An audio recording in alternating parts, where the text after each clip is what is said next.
Cara, você quer aprender como que eu faço para ter esses resultados aqui, ó, trabalhando pela internet? Mais de 180 mil disponível usando robôs da maneira correta. E com isso, eu consigo viver viajando e conhecer os melhores hotéis do mundo. Dá uma olhada nesse aqui, ó. E eu tenho certeza que você também pode fazer isso. Clica no link aqui embaixo e vem comigo. Fala galera, beleza? Mano, tô aqui besta com o que eu fiz hoje. Inacreditável, inacreditável. Imagine se eu fosse o dono do produto. Hein, João Pedro? Hein, Jéssica? Imagina aí. Olha o que eu fiz em um dia. Nossa, até agora eu não tô acreditando. Não tô acreditando de verdade. Olha só, imagine se eu fosse o dono do produto. Valeu, João. Tô muito feliz, mano. Fala galera, beleza? Dá só uma olhada nesses resultados.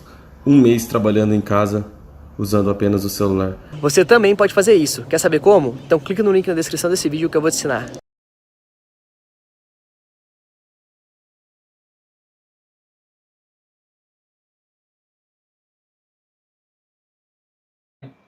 Portanto, se manda bem, deixa mandar. Foi com autorização dela, foi uma forma de agradecer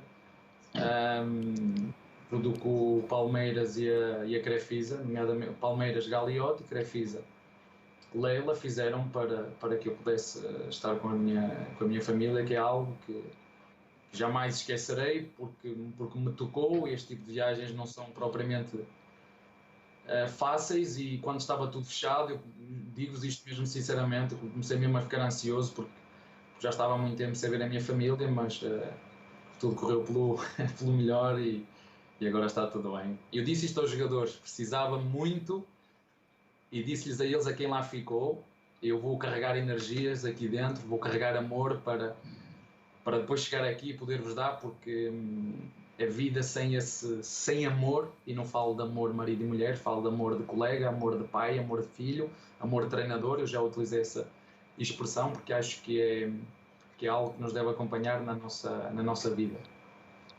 Assim como é um fato que o futebol brasileiro é uma máquina trituradora de treinadores, é um fato que Portugal é uma máquina reveladora de treinadores. No século XXI, treinadores portugueses conquistaram 73 títulos em 30 países fora de Portugal. Você tem os casos famosos do Mourinho, por exemplo, do Jesus no Brasil, mas tem Manuel José no Egito, Pedro Martins na Grécia. É um país que tem revelado muitos técnicos vencendo em diferentes partes do mundo. Sobre isso também falaremos aqui ao longo do Seleção. Abel, estou aqui com o Pedrinho, ídolo do Vasco, um dos grandes jogadores da história do Palmeiras também. Pedrinho, o que você quer saber de Abel Ferreira ao vivo conosco? Primeiro, o professor Abel vai ter um ano de folga agora, com essa moral para patroa, vai ficar um ano no Brasil tranquilo. Professor Abel, vou entrar um pouquinho na questão técnica e tática. Aqui no Brasil, a gente ainda tem muitas resistências à mudança do futebol, a gente ainda prega muito futebol raiz. E você com ótimas entrevistas, né? Falando sobre os resultados. Eu brigo muito, o André sabe disso, sobre a questão da gente olhar o processo e não o resultado, porque às vezes o resultado não vem, mas o processo está sendo construído para médio e longo prazo. Você sente uma diferença no jogo dos atletas, comparando com os atletas europeus, na questão que eles muito mais aqui no Brasil, as ações que eles fazem no campo, às vezes elas são muito mais intuitivas, formadas pelo ambiente, pela pressão, pela atmosfera, e saem um pouquinho dos teus princípios, do teu modelo de jogo. Às vezes você tem um movimento para o atleta, mas se a torcida pressiona, ele faz um movimento para dar um bote que não era para ter dado. Você sente que ainda existe muito essa coisa dessa raiz, o jogador precisa resolver, e ele esquece que dentro de um conceito tático ele pode potencializar o seu jogo individual? Pedrinho, olha, em primeiro lugar, as entrevistas só são boas ou más, depende de quem faz as perguntas. Eu, às vezes, dizem, é sempre a mesma coisa, os treinadores falam sempre a mesma coisa, e eu digo, mas quem pergunta sempre a mesma coisa, nós não vamos responder outra. E dizer muito bem para a pergunta que tu fazes. Se te perguntar, eu acho que o futebol brasileiro é muito emocional. E é por isso que vocês mandam tantos treinadores embora. É por isso que vocês mandam tantos treinadores embora. É porque mandam com a emoção, não é com a razão. Outra é dizer-vos que vocês, por natureza, são talentosos. Ou seja, técnica, vocês têm de sobra. De sobra. E tu vês jogos da primeira divisão, eles são todos muito bons, e é por isso que o primeiro vai à casa do último e perde, e o último vai à casa do primeiro e ganha. Na segunda liga tu vês jogadores muito bons tecnicamente, muito bons, e não é por acaso que os melhores clubes da Europa vêm recrutar ao Brasil, porque realmente eles reconhecem algo que só vocês têm, que é o samba nos pés, é algo que vos está no sangue, mas há uma coisa que tem que ver com a disciplina e o rigor tático. E eu concordo com aquilo que tu disseste, e já desafiei, já comecei a desafiar os meus jogadores. Eu quero é ver, e já disse isso a brincar, o Danilo, quando tu falhares esses 2 passos a seguir, vais passar para trás ou para a frente? Se os adeptos começaram a subir. Professor, eu vou continuar a fazer igual. Mas é isso mesmo que tens que fazer, porque quem manda o jogo somos nós, de dentro para fora, e não são os adeptos de fora para dentro, por muita vontade que eles tenham que a gente jogue sempre para a frente. Não. Muitas vezes o passo atrasado, o passo que nós fazemos, como é que vocês dizem, atrasado ou o guarda-redes ou mais para trás,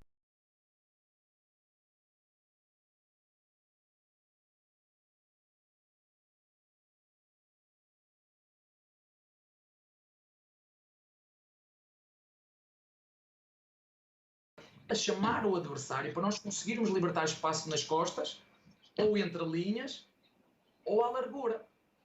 Porque não, os jogadores têm essa intenção. E se me perguntas onde eu acho que há muita margem para evoluir, é mais nos conceitos de organização tática, porque vocês no talento individual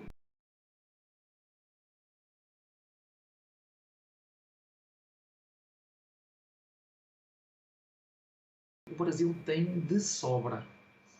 E foi isso que eu lhes disse a eles. Se nós deixarmos o ego em casa, se viermos para jogar em equipa, na ideia que eu tenho para vos propor, todos vamos sair valorizados. E não só o centroavante, ou só o lateral, ou só o ponta, e eu... contra mim falo, custa-me agora começar a ler, não sei quem quer o Menino, não sei quem quer o Ampariô, não sei quem quer o Veiga. Eu estou tramado, se me vão levar os jogadores todos, eu vou jogar como? Quer dizer, que é uma das coisas que eu também me proponho. Não é agora que eu digo, eu também já vos disse. A minha filosofia enquanto treinador é valorizar o espetáculo que é o futebol, os jogadores e o clube. E agora vamos dizer, Bel, mas houve aqui jogos que vocês fizeram que foi uma vergonha. Confesso, foram fracos. Mas também houve jogos que fizemos que foram muito bons de assistir. E depois há outra que eu não abdico, é do processo. Eu não posso estar a pensar se vou ganhar, eu tenho que ganhar, se eu não tiver como é que eu vou ganhar. O processo, o como é o processo. Como é que eu vou pressionar, como é que eu vou defender, como é que eu vou transitar, como é que eu vou fazer as bolas paradas, o como, para mim é o processo. E é o processo que nos leva ao resultado. Só agora vamos falar outra vez do tempo. Não é? Vamos estudar o futebol brasileiro, vamos estudar o contexto. E os treinadores aqui duram 2, 3 meses num clube. Quer dizer, o Renato que está a fazer no Grêmio, eu acho que deve ser histórico, não sei, no Brasil, mas vocês podem me ajudar. Um treinador que está ao tempo que ele está no Grêmio, isto é histórico no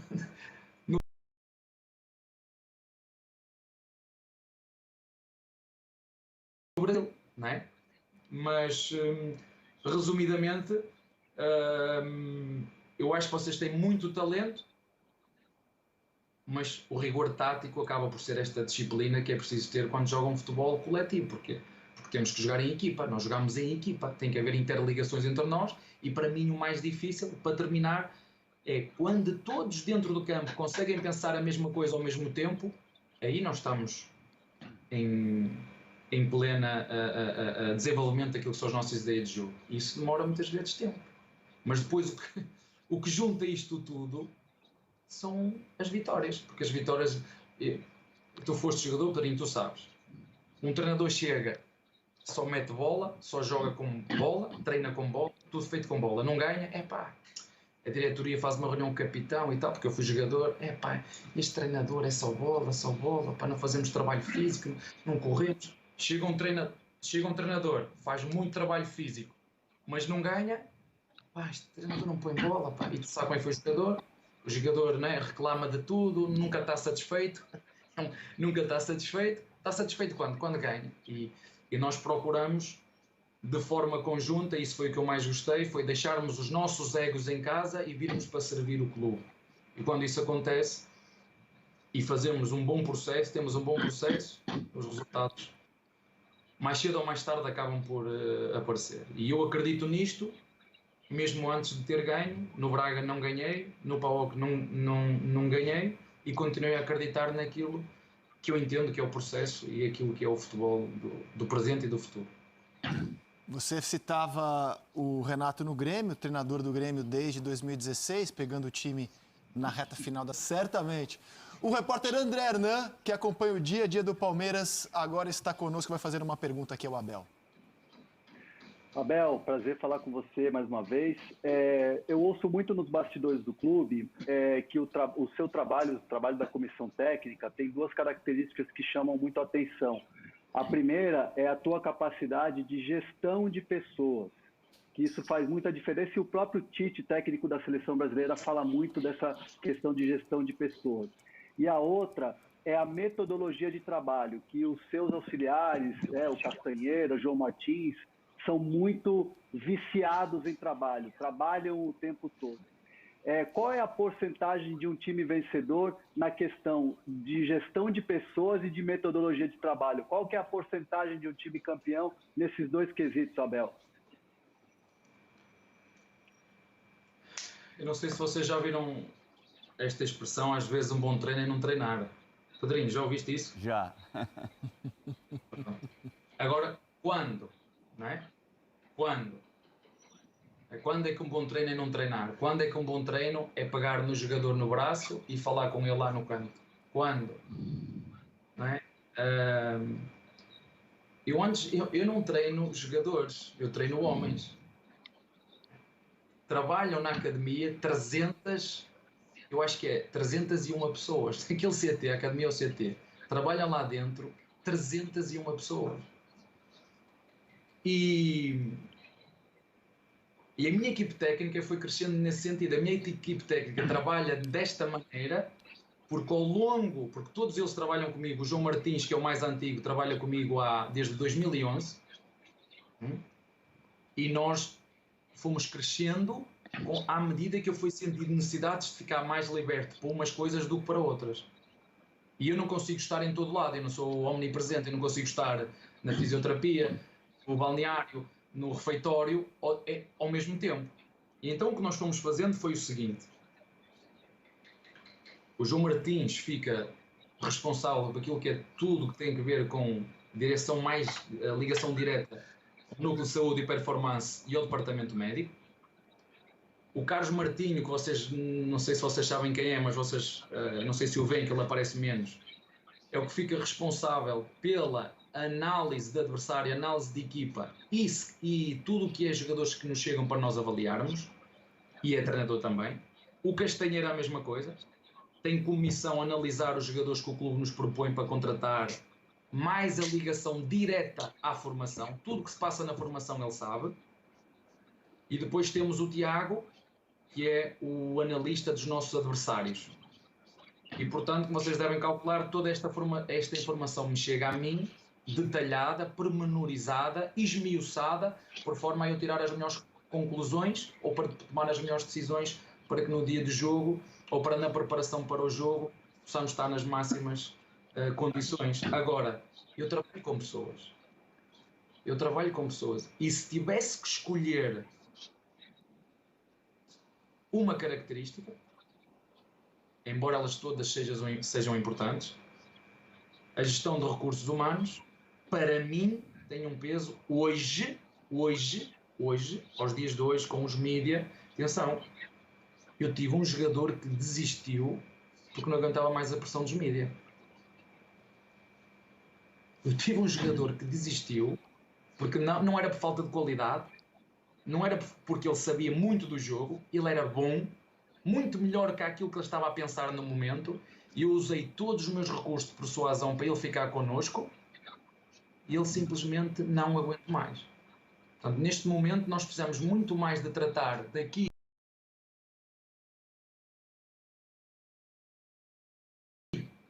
para cima do que daqui para baixo. Mas isso é a minha opinião só. Interessante, hein? Interessante esse depoimento. Sérgio Xavier Filho, nosso comentarista. É contigo, Serginho.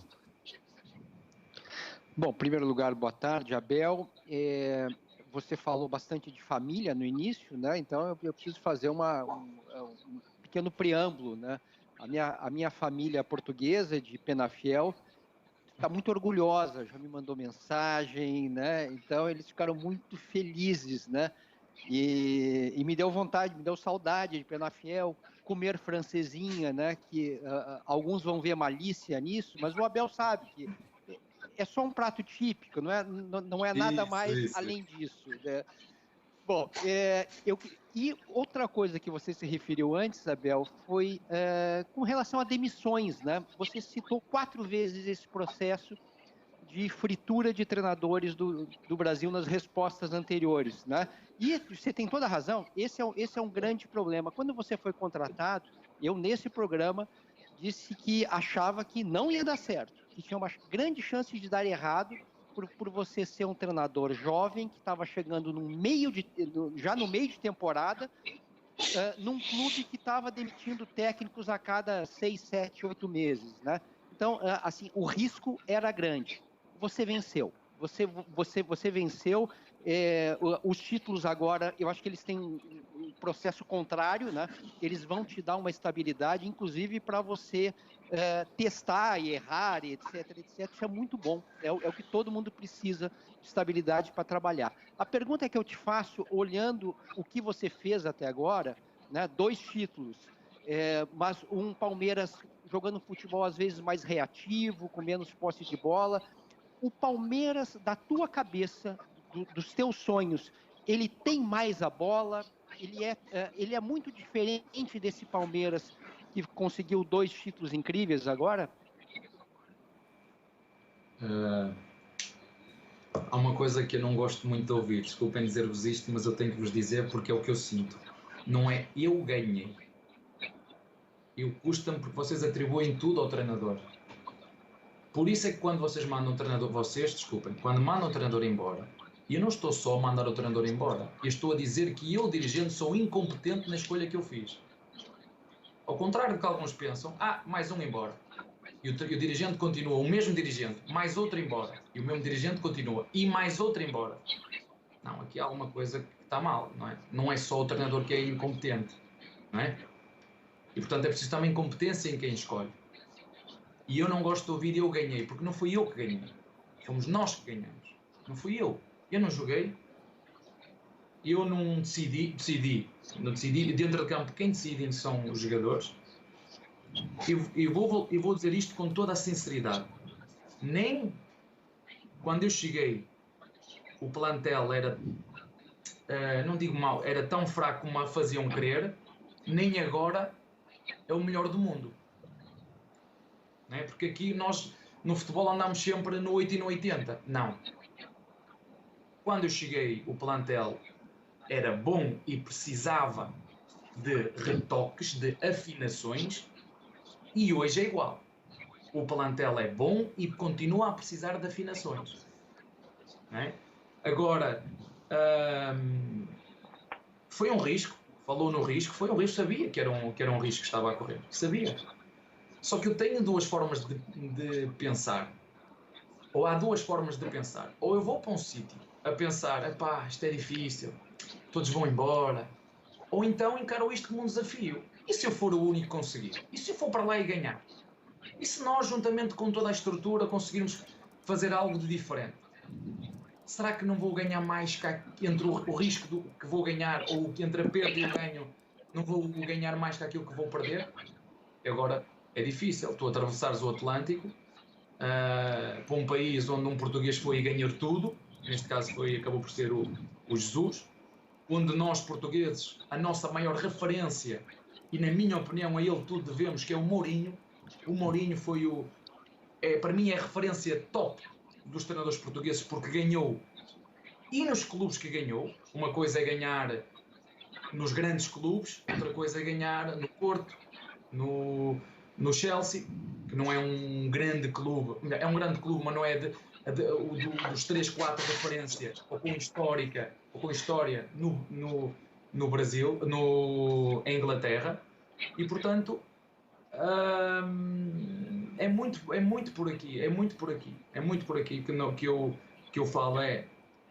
Nós ganhamos, muitas coisas em determinados momentos nos correram bem, todos nós gostamos de um futebol lírico, e eu vi uma equipa que andou muito tempo em primeiro e que forçava determinado tipo de jogo a construir a partir de trás. Em determinado momento era espetacular, a partir de determinado momento começou a ser criticado porque queria muito forçar o jogo apoiado, queria muito forçar o jogo propositivo, queria muito ter o controle de bola, mas há uma coisa que vocês têm que perceber, é que a partir de determinada altura os adversários começam-nos a observar e dizem: esta equipa só faz isto, esta equipa só faz ligação curta, guarda-redes, zagueiros lateral médio, médio ponta, e não há momento nenhum que haja variabilidade no jogo.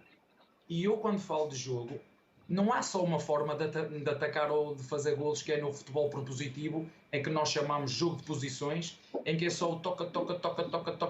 Não. Se o adversário está atrás da linha da bola e nós fazemos isso, e eu abro o jogo sem problema nenhum, se eu tenho 10 jogadores atrás da linha da bola, o meu ataque, eu chamo-lhe o ataque posicional, tu tens que ter um jogo mais calmo, tens que ter mais tem que ser um jogo mais temporizado, tem que ser um jogo onde penses mais, que é para não perder a bola. Agora, se eu estiver a defender e eu ganhar a bola, se naquele momento o meu adversário estiver desorganizado, eu vou entrar em ataque posicional?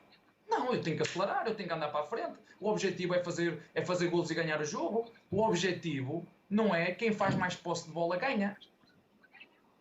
Mas a posse de bola serve para controlar o jogo. Claro, se eu tiver a ganhar 2-0, os meus jogadores têm essa capacidade para controlar o jogo com bola, vamos fazer isso, por que não? A melhor forma de defender é tirar a bola ao adversário. Eu, se não entregar a bola ao adversário, não sofro golos. Agora, eu costumo dizer que há 4 formas de fazer golo. É no ataque posicional, ou vocês chamam o jogo propositivo, né? Eu chamo-lhe o ataque posicional. Há o contra-ataque, há as bolas paradas e há a criatividade individual dos jogadores. Não é? Por exemplo, estou-me a lembrar aqui do golo do Rony contra o São Paulo. A bola entrou no Rony, ele vem para dentro 1 contra 1, saco. Foi o treinador? Não. É ele, é a qualidade dele. Foi a criatividade dele.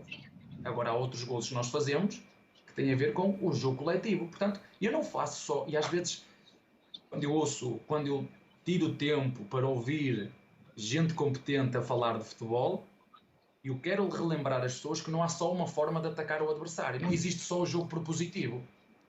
E não foi por acaso que o Guardiola veio buscar um guarda-redes a Portugal, que por acaso é brasileiro, não é? Que lhe dava uma coisa que ele queria. Era jogo curto e jogo longo. E eu, para vos definir a minha forma de jogar em 4 palavras, digo-vos isto. A forma de jogar em ataque é dentro, fora, curto, longo. Esta é assim que eu explico aos meus jogadores como é que é a nossa forma de atacar. Dentro, fora, curto, longo. Dentro, fora, curto, longo. Dentro, fora, curto, longo. Eles ouvem aquilo dentro, fora, curto, longo. E depois acrescento outra. Cada jogador tem que ter 3 linhas de passe. Apoio, largura e profundidade. Apoio, largura, profundidade. E agora qual é que vais escolher? Aí tem que ser a cabeça dele que vai ter que escolher qual é melhor. É para jogar em apoio? Estamos a falar um passe a 3 metros. É para jogar à largura? Eu falo jogar no ponto ou no lateral, não é? Como é que se chama? Vocês chamam o ponto, nós chamamos de extremo. No ponto ou no lateral. Ou para jogar à profundidade, é nas costas. Qual é que vai ser? Vais ter que tu a decidir. Tens que ler, interpretar o jogo e tomar a decisão que o jogo está a pedir. Agora diz-me assim, mister, e se nós estivermos debaixo de assobios, será que eu vou conseguir fazer isto? Vamos ter que treinar debaixo de assobios, porque eu sei, tu sabes o que tens que fazer. Não é? A confiança, às vezes quando falamos de jogadores, qual é a confiança que eu tenho que ter quando entro para dentro de campo? Qual é a confiança que o aluno tem que ter quando vou fazer um exame? Eu estudei ou não estudei? Não estudei.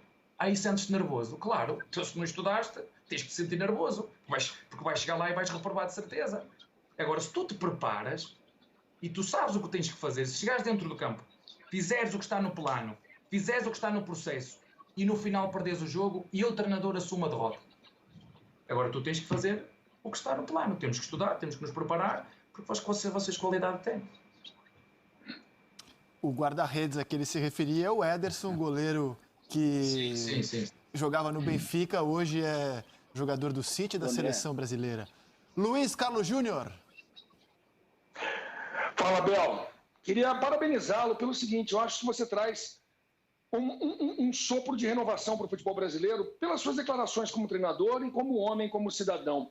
Agora, eu queria analisar o seu posicionamento de carreira, eu queria saber o que você pensa, porque você obtém sucesso no Braga com 64% de vitórias, vai para o PAOK, o que leva você a aceitar o convite do futebol brasileiro como planejamento de carreira a médio e longo prazos. E mais, você citou várias vezes a fritura dos treinadores. O seu ex-treinador, Paulo Bento, teve uma passagem relâmpago e mal sucedida pelo futebol brasileiro.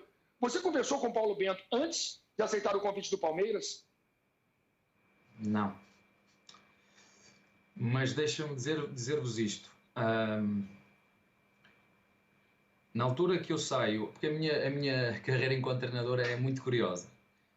Há um treinador do Braga que é despedido e eu vou fazer um jogo e tenho 4 dias para o preparar. Esse jogo foi contra o Jorge Jesus. Fui jogar Alvalade pelo Braga. E eu preparei esse jogo em 4 dias com os meus jogadores. Pá, chamem-lhe sorte, chamem-lhe competência, chamem-lhe o que vocês quiserem. Tudo o que nós preparámos em 4 dias saiu no jogo. Tudo. Inclusive eu disse-lhes, olha, nós vamos estar a ganhar 1-0 e eu vou fechar com linha de 5. Vamos fechar em 5-4-1. No plano de jogo, agora é fácil falar isto, mas eu já perdi assim também. Ok? Agora só eu também já perdi a dizer, vai acontecer isto, e cheguei lá e perdi. Só para as pessoas, não sei como é que é esta da imprensa, mas às vezes é preciso estar na hora certa, no momento certo, no lugar certo. Vocês sabem o que é que eu quero dizer? Sabem quando tu estás na hora certa, no lugar certo? E isto aconteceu na hora certa, no lugar certo. Em Portugal, nenhum presidente tinha apostado ainda em um treinador de equipa B. Eu era de sub-20. E eu fui substituir esse treinador, como vos disse, em 4 dias. E eu disse-lhes, vamos jogar desta maneira, vamos posicionar desta maneira, vamos estar a ganhar 1-0 e a 10 minutos do fim eu vou fechar desta maneira. Tudo o que eu vos estou a dizer aconteceu no jogo. Okay? Inclusive o Wilson Eduardo, que é um jogador, vocês forem à internet, o Wilson Eduardo, a falar sobre a Bel. Eu estou-me a rir no banco, eu como tinha sido jogador de Sporting, todas as pessoas me criticaram porque eu estava-me a rir, porque foi o gol contra o Sporting e não foi isso. Ele na primeira parte teve uma isolada contra o guarda-redes e falhou. E eu cheguei ao intervalo e disse ao Wilson, fica tranquilo que tu ainda tens mais uma para ter na segunda parte. Epá, e nesse dia era aquele dia, sabes, quando corre tudo bem, ele na segunda parte tem essa oportunidade e faz golo. E comecei-me a rir, disse, pá, eu não é que eu lhe disse ao gajo que ele ia fazer golo e ele fez golo. A seguir fechámos em 4-5-1 e correu tudo bem. Sabe o que é que aconteceu no fim? Começaram todos a dizer, presidente, tem que ser este treinador, tem que ser este treinador, tem que ser este treinador. Mas como já estava outro contratado, foi outro treinador e bem. Okay? Resumidamente, eu fui para a equipa principal, vindo de uma equipa B, no Braga. Toda a gente, interrogações a todo ponto, mas este treinador não ganhou nada, não fez nada, vem da equipa B. Pá, só tens que fazer uma coisa, é acreditar naquilo que tu fazes, que é assim que os jogadores de futebol crescem. Bem da base, não tem nada, tem que trabalhar, tem que mostrar, tem que estar preparados para a oportunidade, que é isso que eu procuro fazer com a minha equipe técnica e digo isto a todos os guris que vêm da base. Prepara-te, olha, posso-vos dizer vou dizer quem foi, não tem problema nenhum. Giovanni. Professor, o que é que você está pensando para mim? Eu, olha, mestre, ainda agora chegou aqui, já está a dizer o que é que eu estou pensando para ele. Diz, olha, reza todos os dias quando acordas e quando deitas, só o facto de estás aqui a treinar connosco. E não te preocupes com o resto, e trabalha todos os dias como tens feito até aqui. Mas você viu o que é que ele já queria? Queria perguntar o que é que eu tinha já para ele, não é? Portanto, temos que trabalhar e estar preparados para quando a oportunidade aparecer, podermos mostrar. Foi isso que eu fiz no Braga. Ganhamos 0 títulos. Vai lá ver quanto é que ele faturou em vendas.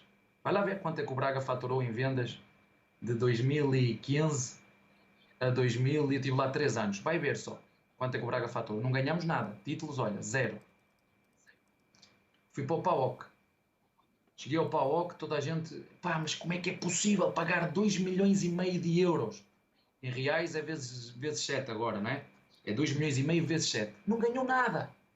E eu ia para um clube que tinha sido campeão grego, a Copa, e tinha ganho a taça, o campeonato e a taça. Lá fomos, fizemos uma época regular, ficámos em segundo. O Olympiacos é uma equipa fortíssima, ficámos em segundo. No ano seguinte, que era o sonho do clube entrar na Liga dos Campeões, conseguimos eliminar o Besiktas, conseguimos eliminar o Benfica e depois caímos com o Krasnodar, que é uma equipa também muito, muito boa.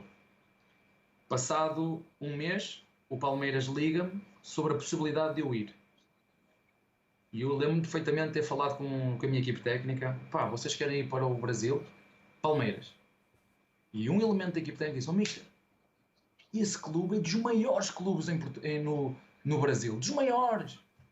E eu, a partir dali, comecei a fazer o meu trabalho de casa, a ligar para as pessoas de quem eu confio, a fazer o meu trabalho, enquanto as negociações iam andando. Quando chegou a altura da primeira reunião, porque fizemos 3, não foi uma, foi 3 reuniões, daí eles fizeram perguntas, mas eu também fiz perguntas ao clube, e cheguei à conclusão que este é o clube certo para nós começarmos a ganhar títulos.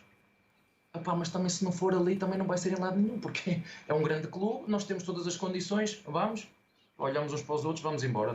Nós tugas como somos, queremos ir descobrir mundo, vamos lá atravessar o Atlântico.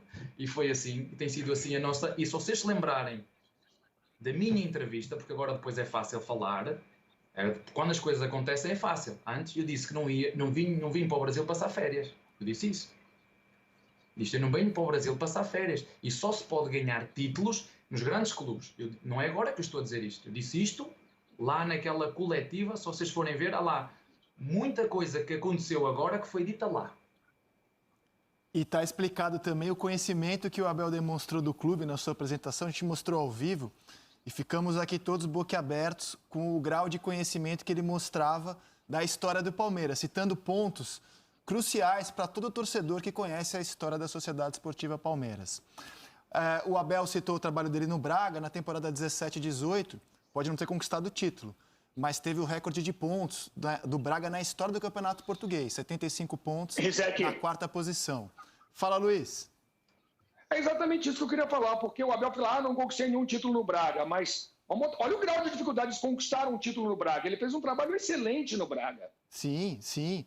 E em cima disso eu queria falar com o Abel sobre a cultura portuguesa de técnicos. Ele citou o Mourinho como uma grande referência, que além de ganhar a Champions com o Porto, foi campeão inglês com o Chelsea. No século, a gente tem 73 títulos em 30 países diferentes, fora de Portugal, na mão de treinadores portugueses. Tem título no Egito, na Grécia, no Brasil. E eu queria saber do Abel justamente sobre isso. E são técnicos diferentes, não é que há um jeito português de jogar. Existem maneiras muito diferentes de esses treinadores portugueses montarem as suas equipes. Eu queria saber de você, Abel, qual é a explicação para isso? Para ter tanto treinador espalhado pelo mundo, e já que você citou, se teve um sabor especial eliminar o mais poderoso clube português, o Benfica, treinado pelo Jorge Jesus, na Liga dos Campeões, Abel. Olha, primeiro dizer-te que realmente o Mourinho é referência para nós todos. Foi o primeiro a dar o passo, foi o primeiro a ir, foi o primeiro a abrir portas. E posso-te dizer que quando me casei, levei 3 livros de Mourinho debaixo do braço. E a minha mulher disse-me para mim: o que é que tu vais fazer com esses 3 livros? Tu não vais ter tempo para estudar, nem para ler. Mas a verdade é que nessa altura, eu ainda era jogador na altura, e levei, porque o que é que este treinador tem que todos os jogadores falavam? E eu na altura joguei contra ele, mas toda a gente falava dele: ele estuda os adversários, ele sabe as táticas dos adversários, ele tem gente que vai ver os treinos da casa dos adversários. Eu achava curioso. Ele, quando começou a lançar os primeiros livros, e depois de ter ganho, eu comecei a ler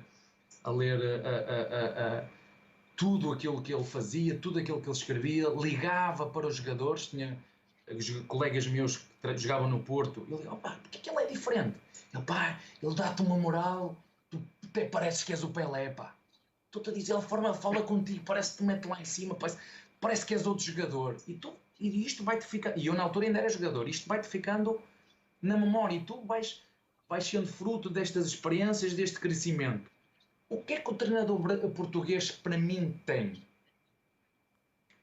Há aí um programa que se chama Quarentena da Bola, se vocês forem ver, digo-vos isto, Quarentena da Bola. em que se vocês forem lá ver, todos os treinadores portugueses, do melhor, ou o que ganham mais ou menos, vai lá e fala da sua experiência. Eu falo com o Jesus, ou falo com o Mourinho, ou falo com o Vilas Boas, nós falamos e, pá, naquele jogo assim, como é que tu desembrulhaste aquele problema? Aquela equipa a defender-te com linha de 5 atrás, como é que tu fizeste? Tu foste com 5 contra ele, abriste 2 à largura, como é que tu resolveste aquilo?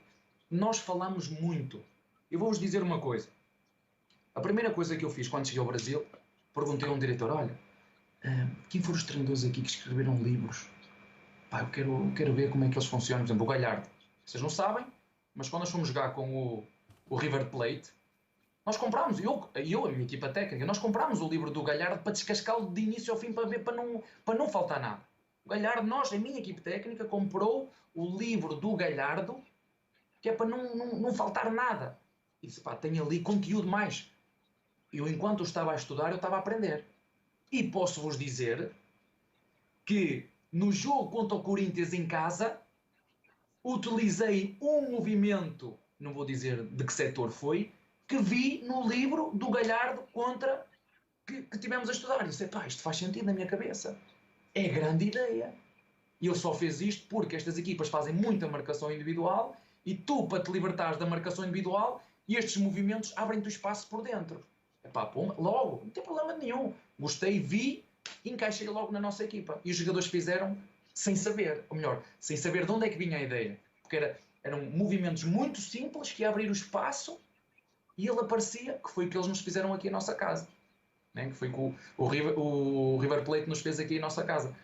E então, para vos dizer isso, mister, mas aqui não há... Os treinadores brasileiros não têm...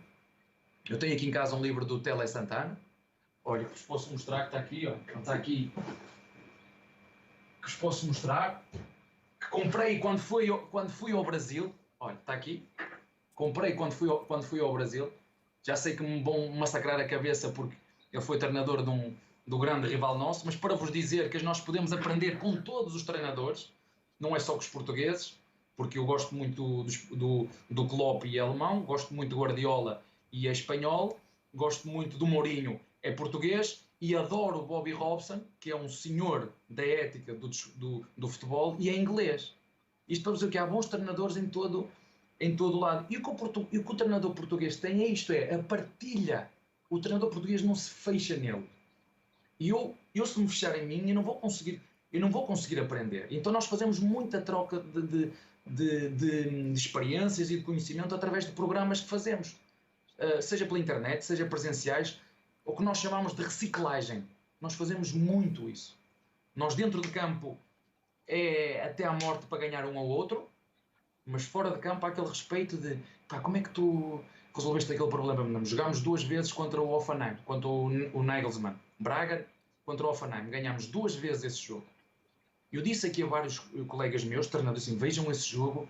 Epá, esse jogo foi espetacular. Tive sempre quase que parecia que tínhamos que jogar xadrez. Ele atacava com 3, eu defendia com 4. Ele atacava-me com 5, eu tinha que defender com 6. Vejam, esse jogo foi dos jogos que mais prazer me deu pela dificuldade que o adversário me foi pondo, tendo variabilidade dentro do próprio jogo, trocando as peças e trocando ao mesmo tempo o sistema.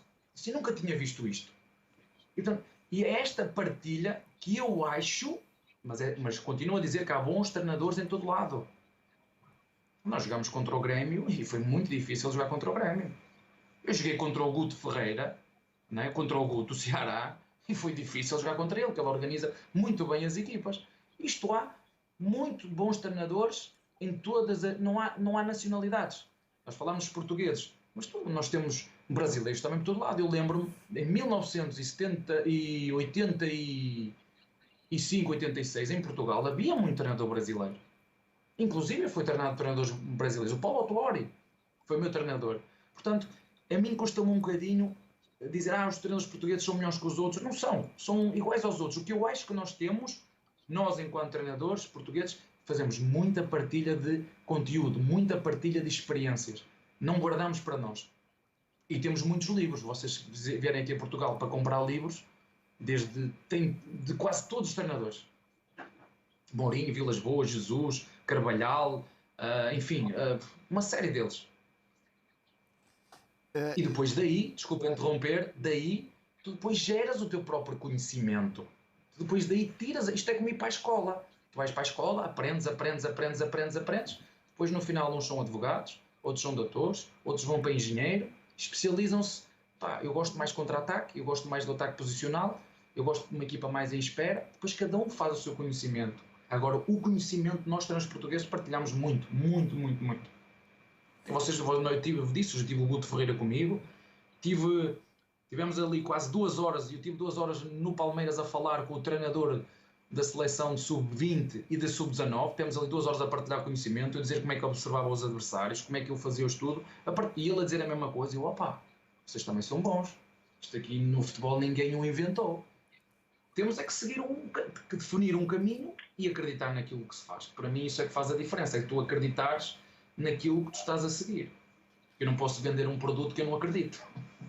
É curioso que os 2 últimos campeões da Libertadores por clubes brasileiros são treinadores portugueses. Estou aqui elogiando a escola portuguesa, hoje muito vitoriosa. Mas já 2 brasileiros dirigiram a seleção portuguesa, e com sucesso, né? O Luiz Felipe Scolari e o Otto Glória. Mas você me desculpe a curiosidade, Abel. Não sei se você acha fútil a pergunta, mas é que eu fico curioso sobre como um jovem treinador português se sente ao eliminar o Benfica, que é o clube mais poderoso do seu país, numa Liga dos Campeões, dirigido pelo Jorge Jesus. Você te deu um gostinho especial, essa eliminação no mata-mata da Champions, né, na última temporada? Olha, sabes, quando saiu, antes de sair o sorteio, a minha esposa estava a dizer, não quero nada que saia o Benfica. E eu estava a dizer, eu quero mesmo que saia o Benfica. Não, mas eu não queria, o Benfica é equipa difícil, eu quero mesmo que saia o Benfica. E sabes porquê? Porque nós vamos apanhá-los ainda num processo de início do processo. Eles ainda vão estar ali a aprender e nós vamos matá-los aqui em casa. Porque nós já vamos estar um bocadinho mais à frente em termos de época competitiva, a dois jogos, aí eu tenho que ser honesto e dizer-vos que a 2 jogos ele passava. Okay? A 2 jogos, ida e volta, ele passava. Agora, a um jogo só e em minha casa, eu disse aos jogadores, atenção, eles vinham fazer o primeiro jogo oficial contra nós, contra o PAOK. E eu, já com 1 ano, com o PAOK nas minhas costas. 1 ano nós a treinarmos aquela equipa. Portanto, quando o Benfica ia entrar num processo novo, porque trocaram de treinador e iam começar a entrar num processo novo, portanto, eu já tinha 1 ano de trabalho, portanto, já havia aqui vantagem, já tinha a minha equipa consolidada, ou seja, individualmente, 1 contra 1 eu perdi o jogo, fácil. 1 contra 1, guarda-redes contra guarda-redes, se fosse analisar individualmente, perdíamos o jogo fácil. Agora, coletivamente, nós estávamos melhores. Isso não era preciso, nós estávamos melhores, nós já tínhamos um processo consolidado. E isto que eu lhes estou a dizer a vocês foi o que eu disse aos jogadores. Nós temos todas as condições para eliminar esta equipa. Todas as condições. Por isto, a um jogo. Agora, não lhe disse que era é só um jogo, mas depois o treinador tem que levar o discurso para o lado que quer, não é? Mas temos que os convencer que é possível. Pronto, e agora teve um impacto tremendo, porque eu saí do país na altura para vir para fora. E vocês sabem, quando nós estamos fora, as pessoas às vezes dentro do país deixam de acompanhar tanto o nosso trabalho, mas quando isso surgiu, eu senti, para além de tudo, era uma oportunidade de nós cumprirmos com um sonho do clube que nunca conseguiu, foi para o PAOK entrar na Liga dos Campeões. Pronto, e no caminho passou-nos o Benfica, que curiosamente era um dos melhores clubes portugueses, um dos melhores, né? E que tínhamos a oportunidade num jogo só de os eliminar, e eliminámos, e muito bem, não foi... Defendemos, sim senhora, porque já sabíamos que íamos ter que defender um bocadinho, e volto a falar, nós não atacamos e defendemos do mesmo nível, não é? Umas vezes atacamos daqui para baixo, outras vezes atacamos de igual para igual, outras vezes atacamos de cima, não é? Porque somos melhores, não é? Um São Bento, Palmeiras, nós somos melhores. Em condições normais nós temos que ganhar este jogo. Essa é a nossa responsabilidade. Agora, gosto. Todos os jogos me dão gosto de ganhar, não é? Quem é que não gosta de ganhar? Isto é algo que está dentro de nós. Agora, era um clube português contra um treinador português. E curiosamente, não se me perguntem porquê, eu já joguei N de vezes contra o Jesus e Ele já me ganhou, mas acho que já lhe ganhei muitas mais a ele do que ele a mim. E agora eu tô Se eu não me engano, tá num 4-3-3 lá. no 4-3-3, né? Eu tô sem óculos. Ele Parabéns. É, isso mesmo. Não, a minha pergunta é a seguinte, ele falou sobre o jogo posicional. Não, o que tu estás a ver são os laranjinhas. O laranjinha. É, mas é o contrário, não é não. Nós atacamos é com 4. São 3 a construir, 3 médios e 4 a atacar.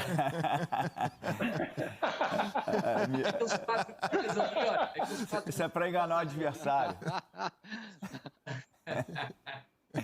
A minha pergunta, Abel, é em cima até do que você falou sobre o jogo de posição, o jogo posicional. Eu não vejo o Palmeiras sendo um time reativo. Eu acho que o Palmeiras, ele joga essa fase do jogo, porque você jogar em transição ofensiva, ela é uma fase do jogo de uma forma muito potencializada. E aí, passando para o jogo posicional, você acha que no Brasil, culturalmente, o jogo de posição ele requer movimentos dentro dos setores, obviamente, com uma bola muitas vezes como referência, e o jogador brasileiro, culturalmente, ele é impaciente. Eu fui muito tempo assim, eu jogava de meia, se eu não estivesse pegando na bola, eu vinha buscar a bola no pé do zagueiro e não fazia nada, só para dizer que estava participando. Você acha que pela cultura, né, e pela cobrança dos assovios, como você falou, dessa impaciência, o jogo de posição no Brasil, ele pode demorar a ter um crescimento justamente pela cultura? Olha, às vezes é que eu estou a puxar o saco, não é? Mas, mais uma vez, uma grande pergunta. Sabes qual é a equipa que melhor faz jogo posicional no Brasil? Red Bull Bragantino. É a equipa que melhor ataca em futebol propositivo, ou jogo posicional. Será porque não tem tanta pressão, professor? Pode ser uma hipótese. E depois vamos falar noutra. Que é, sabe quando eu digo para os jogadores parar dentro, aguenta dentro do quadrado. Que quadrado, professor? Vou ver se consigo explicar aqui, através de palavras, sem desenho, se vocês sabem qual é o quadrado. Zagueiro direito, lateral direito, ponta direito, volante direito. Está a ver esse quadrado aí? Conseguem imaginar esse quadrado na vossa cabeça? Aham. Agora imagina tu a dizeres ao Verón, aguenta dentro que a bola chega. Ele vai ficar agoniado, ele não vai conseguir. Pois vá. É isto, Pedrinho, isso precisas de tempo para lhe abrir a mente, para ele perceber que às vezes sem tocar na bola está a jogar muito. Mas vou voltar a falar. O Red Bull Bragantino é das melhores equipas no ataque posicional ou no jogo posicional. Mas o jogo posicional é uma forma que tu tens para fazer golo. Não é a única. Volto a falar nisto, porque há equipas que são exageradamente posicionais e depois ficam previsíveis. Percebem o que eu estou a dizer? Depois o que acontece? Apanhas equipas que marcam marcação individual. Já não há quadrado. Esse quadrado só aparece contra equipas que fazem zona, que defendem à zona. Se forem equipas que marcam individual, por exemplo, em Portugal, poucas equipas marcam individual. Cheguei à Grécia, tive muitos problemas porque as equipas marcam muito individual. Vocês chamam aqui homem-homem, não é? Encaixe. Vocês chamam aqui de encaixe. Eu, como já vinha habituado do PAOK da Grécia com marcação individual, eu cheguei aqui aos jogadores e comecei-lhes a dizer, olha, nós temos que começar a enganá-los. É? Nós temos que mandar a bola para um lado, mas nós temos que correr para outro. Que é para ficar livre do outro lado. E se eles vierem atrás de nós, então nós vamos ter que já não dar o jogo posicional. Eu, para resumir, eu vou-te dizer assim, vou ver se consigo ser claro. Eu, se atacar uma equipa que defende em defesa zona, por exemplo, Atlético Paranaense, que nós jogamos, eu tenho que ter um jogo posicional muito forte. E agora eu lanço o desafio. Vejam esse jogo. Palmeiras, Atlético Paranaense. Foi contra o Paulo Autuori. Eles defendem zona, conceitos de zona. E para conceitos de zona tu tens que ter um bom jogo posicional. Se tu conseguir estar parado, à espera, não é parado, é dentro do teu espaço, à espera que a bola te chegue, para tu receberes no giro. E se o jogador que tiver a bola conseguir ver esta largura, esta profundidade e este apoio, Ele vai encontrar o ala fora, o ponta fora, ou o lateral fora. Vai encontrar, se eu meter o meu vocês chamam aqui, o meio atacante entre linhas, não é que vocês chamam o meio atacante entre linhas, ou vai encontrar o meu centroavante muitas vezes a pedirem em profundidade. E agora vocês dizem, mas eu vejo o Luís Adriano a pedirem apoio. Está bem, mas se o Luís Adriano vier em apoio, o meu meio atacante tem que ir em profundidade. Correto? Movimentos complementares. Estamos a falar contra uma equipa que defende em defesa-zona. Agora, se eu jogar contra o Grêmio, com o Renato, que é encaixe. Onde é que está o Veiga? Marca. Onde é que está o Rafael? Marca. Onde é que está com marcação individual, se eu faço um ataque posicional, é muito fácil ele marcar-me. Muito fácil. Não posso. Aí tenho que fazer o quê? Não ataque os meus jogadores que há um jogo atrás estavam mais parados, agora tenho que correr o dobro. Tenho que ir para espaços dobro. E se eles quiserem vir atrás de mim, vão abrir o espaço todo dentro. Se não quiserem vir atrás de mim, eu vou por fora. Mas vamos estar a falar outra vez a mesma coisa. É sempre a competência de quem ataca contra a competência de quem defende. E eu ganho e perco, como eu vos estou a dizer. Vocês vão dizer, este gajo até fala bem. Eu ganho e perco desta maneira. Amanhã perdi, para mim isto é que faz a diferença. Amanhã perdi e eu vou fazer o mesmo. Os jogadores não vão chegar ao treino e vão dizer, jogamos mal, vamos trocar tudo agora. Não. É o processo. O processo é o A e o U. Eu vi aí o A e o U aí num quadro. Não é? Para aprender a ler o A e o U. Portanto, eu não tiro essas letras. Eu amanhã começo a ler e começo a engasgar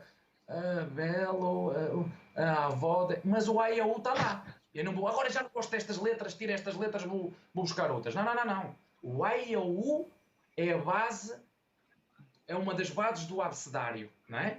Portanto, o processo é a base. Eu não vou trocar porque amanhã perdi ou porque ganhei. É nisto que eu acredito, é nisto que eu tenho. Depois há estas nuances que eu vos falo.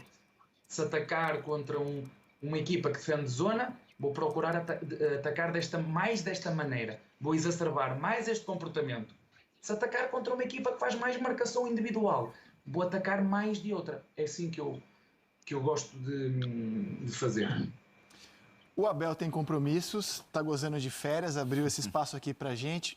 Vou pedir ao repórter André Hernan fazer a última pergunta aqui do Seleção, já entrando na prorrogação do tempo que combinamos com o Abel, Xará. Tá bom, já que é o AEOU aqui atrás, tá bem aqui atrás eu fecho. Abel, você falando sobre essa questão dos jogadores, de meia, atacante e tudo mais, você já quer voltar para o Brasil e espera ter um meia que você pediu e um atacante, já que a prioridade é o Borré do River Plate? Você já espera ter esses jogadores? Você acha que de repente está até demorando já para definir, já que são jogadores, inclusive, que a própria diretoria prometeu e são posições que você pediu? E fala também de um presente que você ganhou, que eu fiquei sabendo lá no Allianz no domingo, que você ganharia desde lá do Braga, que você está esperando uma motinho, né? Uma coisa assim.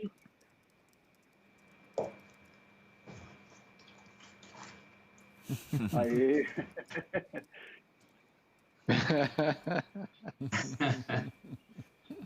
Epá, eu sou apaixonado por falar de futebol. Eu adoro falar de futebol, é das coisas que mais me encanta. Mas eu vou falar outra vez. Nós não contratamos jogadores para o Abel. O Palmeiras tem um centro de recrutamento, tem um centro de análise que me propõe jogadores. Os nomes que se falam, não é o Abel que quer. O Abel diz, quero este, não quero aquele, gosto deste, não gosto daquele. Mas quem me propõe os jogadores é o Palmeiras, não é o Abel que propõe ao Palmeiras. Isto que fique bem claro entre todos. Nós não contratamos jogadores para o Abel. Nós contratamos jogadores para o Palmeiras. Todos os jogadores que forem contratados ou que possam falar são sempre propostos ao Abel pelo Palmeiras. Ok? Já ouviu, professor, mas você trabalhou com este... Fala-se aqui num jogador que o Abel trabalhou com ele no Braga. Eu vou voltar a referir. Os jogadores são propostos. E dos jogadores que são propostos, eu parto do princípio que o clube tem capacidade para os ir contratar. Se não tem, só tem que dizer ao professor, este aqui não dá, e este não dá, só temos estas 3. Destas 3, escolha um. Foi assim que foi com o Breno. O jogador que nos deu a Libertadores, que estava na segunda liga, foi assim que nós o escolhemos. E eu, quando cheguei ao Palmeiras, pedi um defesa esquerdo, que só tínhamos um, que era o Vinha, e tinha 17 jogos das pernas e ia para a seleção. Pedi um central canhoto. Eu adoro centrais canhotos, nós temos que ter centrais canhotos, e nós neste momento temos 2. Pedi um médio. Se vocês se lembrarem, Filipe Melo lesionou-se e o Ramírez depois desistiu. E nós identificámos que precisávamos de um médio. Um meio é um médio. Médio. E tinha pedido um centroavante. Porque nós pontas estávamos muito bem servidos. Um centroavante. Porque na minha ideia, vocês às vezes falam, ele tem o Rony, ele tem o William. O William e o Rony não são centroavantes. E mesmo o Luís Adriano é aquele centroavante mais de apoio. Ele gosta de vir de apoio, ele gosta de vir ligar jogo. E eu detetei o clube nesta posição. Precisava de afinar, precisava de equilibrar. O resto estava perfeito.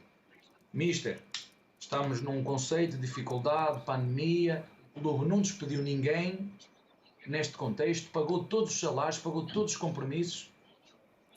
E não vamos poder ir buscar estes jogadores todos que o clube pagou, toda a gente pagou, não despediu ninguém, não. Ok. Então o que é que podemos buscar? O Mister, vamos ter que buscar aqui um 2 em 1 ou um 3 em 1. O Breno, vocês já viram o Breno a meter a jogar a ponta direita, a ponta esquerda, avançado, e qualquer dia joga a meia atacante. Nós fizemos aqui quase com um shampoo, um 2 em 1, shampoo e amaciador. Também tínhamos que olhar para o contexto, estávamos a viver e não podíamos gastar dinheiro. E continuar competitivos. Ao mesmo tempo olhar para a base e perceber quais eram os jogadores que nos podiam ajudar. E depois descobrimos ali um jogador que nos podia fazer, na ausência do Filipe Melo, que foi o Emerson. Chegou a jogar, vocês chamam o número 5, é o volante. Não é? Volante. Jogou o Emerson, jogou o Luan, jogou o Alain e ainda jogou o miúdo Renan. Mais o Danilo. Porque o Ramírez foi fora e o próprio Filipe Melo não teve muito tempo fora. Portanto, eu sou daquele tipo de treinador que eu serei tanto melhor quanto melhores forem os jogadores que trabalham connosco.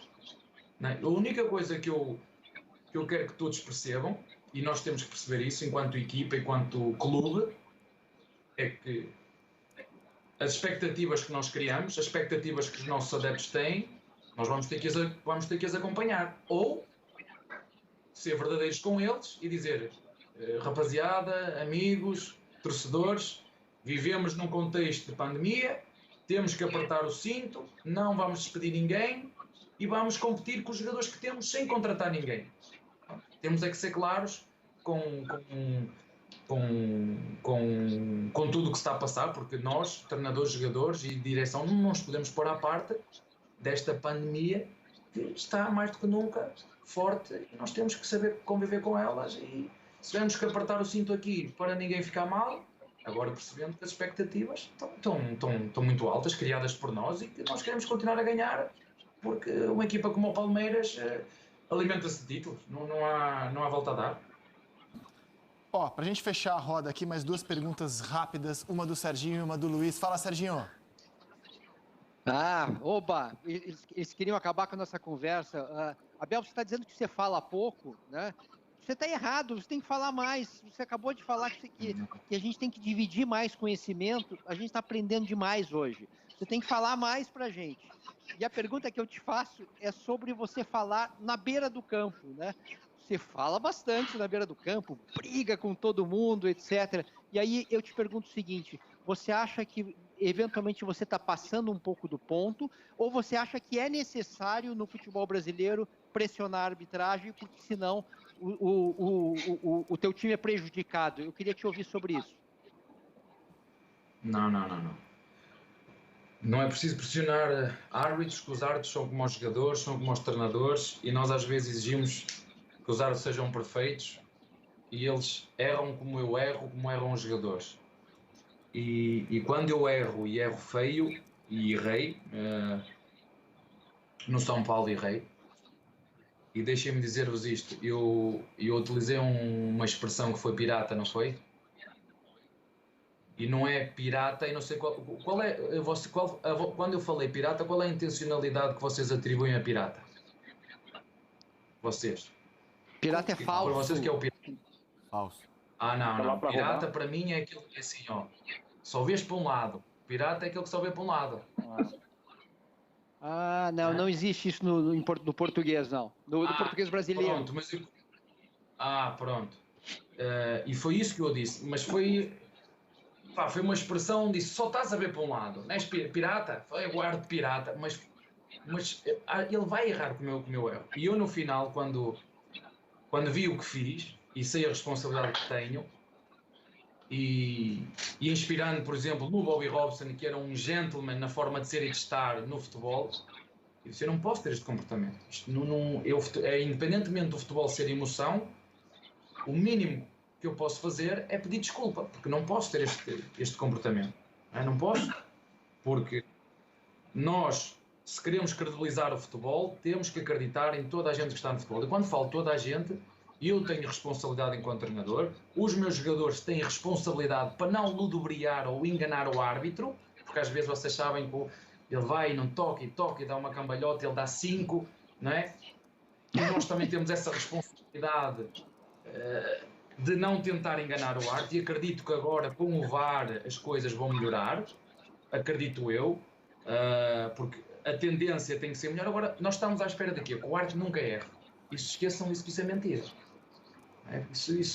Portanto, eu não acredito que pressionar o árbitro nós vamos tirar mais ou menos vantagem. Os árbitros é um elemento fundamental no jogo de futebol, tal como é o treinador, tal como são os jogadores, tal como são os jornalistas, tal como são os bons programas de futebol, porque eu aprendi em Portugal a ver bons programas de futebol, ouvir bons treinadores, foi assim que eu cresci enquanto treinador. Portanto, todos nós temos uma responsabilidade coletiva de promover esta modalidade que é capaz de unir todos os estratos sociais. Todos os estratos sociais que é o futebol. Não conheço outro. Luiz Carlos Júnior, faça a última pergunta aqui do Seleção ao Abel Ferreira. Bom, como estamos aos 50 do segundo tempo, eu vou para uma pergunta que talvez tenha uma resposta rápida. Obviamente, uma mudança de clube envolve várias questões, inclusive questões particulares, pessoais. Agora eu queria saber, você conhecendo um pouco melhor o futebol brasileiro, e você, Abel, já citou várias vezes o Jorge Jesus. No lugar do Jorge Jesus, você teria saído do Flamengo para o Benfica? Isso é uma pergunta que vai ter que fazer a ele. Eu não vivo com a vida dele, foi meu treinador, ele foi meu treinador quando eu era jogador e ele era treinador no Vitória de Guimarães. Ele veio substituir o Paulo Autuori, porque o Paulo Autuori era meu treinador no Vitória de Guimarães, ele veio substituir. Mas isso é uma pergunta, isto são coisas muito pessoais, não é? E lá teve as suas razões, não sei quais foram, mas isso é uma pergunta muito Agora, deixa eu refazer pessoal. então a pergunta. Obviamente envolve uma questão particular, é óbvio, envolve família, envolve... são várias questões. Ele está em país, você quer voltar para Portugal eventualmente. A propriedade dele, do ponto de vista, a propriedade dele, obviamente. Ele tem 65 anos, claro. Agora, do ponto de vista da bola, então, vamos lá, para ficar um pouco mais fácil, do ponto de vista esportivo, você sairia do Flamengo para o Benfica? Você está a fazer aqui uma pressão alta e eu vou ter que usar aqui a defesa do Palmeiras, vou ter que meter 3 defesas, vou meter o Gomes, vou recuar o Filipe Melo e vou deixar ali o Luá à esquerda, mas aqui não passa.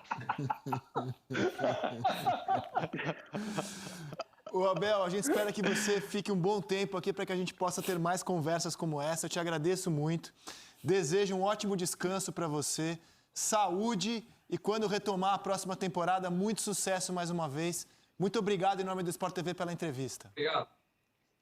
Obrigado, Abel. Muito obrigado e um abraço na sua família. Foi ótimo. Esse é o João Pedro, o maior especialista do Brasil em geração de renda na internet e o único que já transformou a vida de mais de 30 mil alunos. Encare uma realidade. Para a crise não te derrubar, você precisa ganhar mais dinheiro. Conheça o passo a passo simples e garantido para faturar online pelo menos de 100 a 500 reais por dia de forma quase automática. Clique agora no link na descrição do vídeo para transformar a sua vida e começar a lucrar hoje mesmo.